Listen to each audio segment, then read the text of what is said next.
Hi friends, Sunday story telling time లోపల జమీందారు కొడుకు, రాజాపురం జమీందారు కొడుకు పేరు హరి.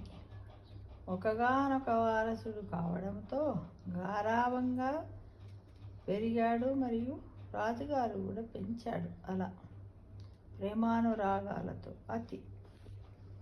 అతిగా ప్రేమిస్తూ పెంచాడు. దాంతో ఎవ్వరిని లెక్క చేసేవాడు కాదు ఆ హరి. పెద్ద చిన్న తేడా లేకుండా అందరిని తిట్టేవాడు. అందరూ ఒరే గిరే అని పిలిచేవాడు, మర్యాద లేకుండా. 60-70 ఏళ్ళ పెద్ద మనుషులైన వృద్ధులను కూడా అలానే పిలిచేవాడు. అలా తండ్రి ఎంత చెప్పినా అతడిలో మార్పు రాలేదు.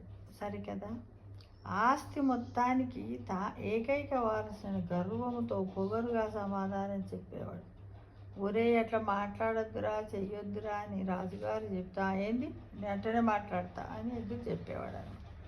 ఒకరోజు కొడుకుని పిలిచి జమీందారు, పక్క ఊరికి వెళ్ళి ఏదైనా దుకాణంలో 6 నెలల పాటు పనిచేసిరా, అప్పుడే నీకు ఈ ఆస్తి దక్కుతుంది, లేదంటే అంత పేదలకు పనిచేస్తానని హెచ్చరించాడు.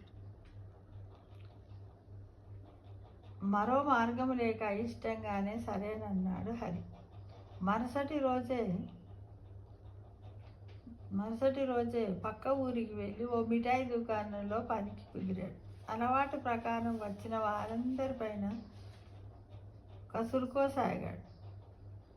అవి చాలా ఖరీదు, మీరు కొనలేరు అంటూ వ్యంగ్యంగా మాట్లాడేవారు. ఒక వారం రోజులు చూసిన ఆ దుకాణ యజమాని పద్ధతి మార్చుకోమని చెప్పాడు. అయినా హరిలో ఎలాంటి మార్పు రాలేదు.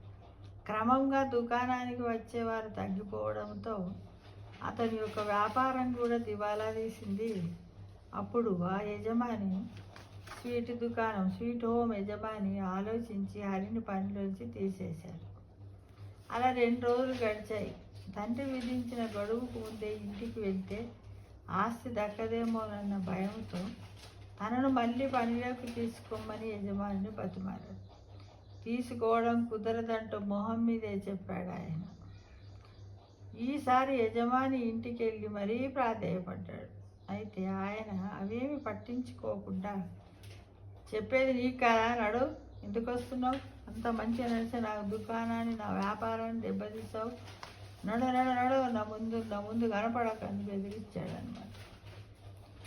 మళ్ళీ కనిపించావంటే ఏం చేస్తానో నాకు బాబు అంటూ కఠినంగా మాట్లాడటంతో హరి మనస్సు కలుక్కుమంది.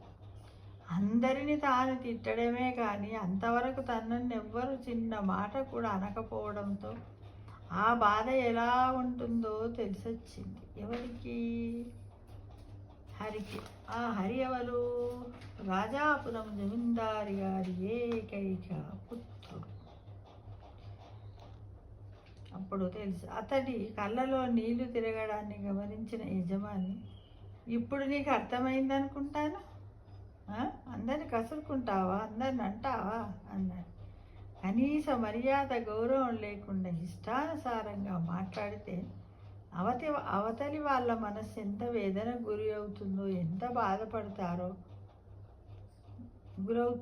పడతారో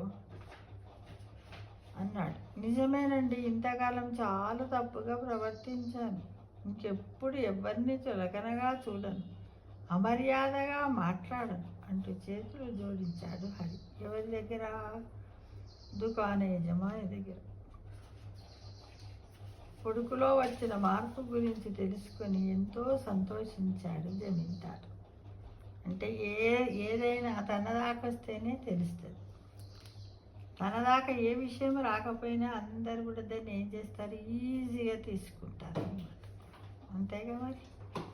కాబట్టి ప్రతి ఒక్కరు కూడా ఏంటివి, ఓర్పు, సహనము, మర్యాద, గుడ్ మేనర్స్ కలిగి ఉండాలి. ప్రతి ఒక్కరిని కూడా మనసు బాధ పెట్టకుండా చక్కగా మాట్లాడాలి. మన మాటని ఒక పెద్ద తుపాకీ గుండెలా పనిచేస్తుంది మిత్రమా అని గ్రహించి ఈ రోజు నుండి ప్రతి ఒక్కరూ మర్యాదగా ప్రేమానురాగాలను పంచుతూ నలుగురితో నేర్చుకోవాలని ఆశిస్తున్నాను.